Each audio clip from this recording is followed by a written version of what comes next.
Welcome back to my YouTube channel. कैसे हैं तो हम दोस्त, उम्मीद करते हैं ठीक ठाक होंगे। जैसा कि आप सभी जानते हैं किंजा हाशमी की बर्थडे के रोज़ सारी रात तमाम अदाकार और अदाकाराएँ इस बर्थडे पर कैसे नाचते गाते रहे।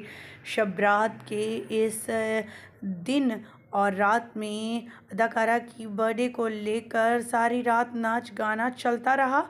तमाम तफसीलात आज की इस वीडियो में रखेंगे और आपको तफसीलात दिखाएंगे और कैसे वो वीडियोस भी दिखाएंगे जिसमें नाच गाना होता रहा तमाम रात। शब बारात के रोज़ किंजा हाशमी की बर्थडे पर ना सिर्फ बर्थडे को सेलिब्रेट किया गया बल्कि नाइट पार्टी यानी सारी रात नाच गाना होता रहा, जिस पर लोगों ने इन्हें काफ़ी ज़्यादा क्रिटिसाइज़ करना शुरू कर दिया।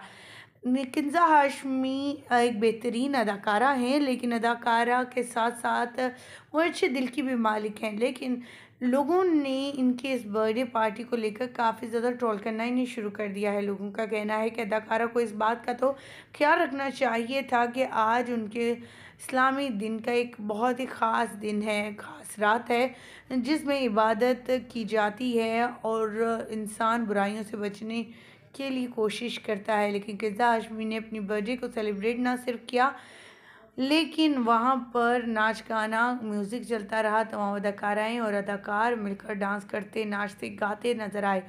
आपका क्या कहना है? क्या किंजा हाशमी को वाकई में ये इवेंट नहीं रखना चाहिए था आज के रोज़? कमेंट सेक्शन में अपनी कीमती राय से आगाह कीजिएगा। हमें दीजिएगा इजाज़त। मज़ीद आगे बढ़ते हैं और आपको तस्वीर शेयर करते हैं मुख्तलिफ़ अदाकाराओं की जो इस पार्टी में शिरकत करने के लिए पहुँचे।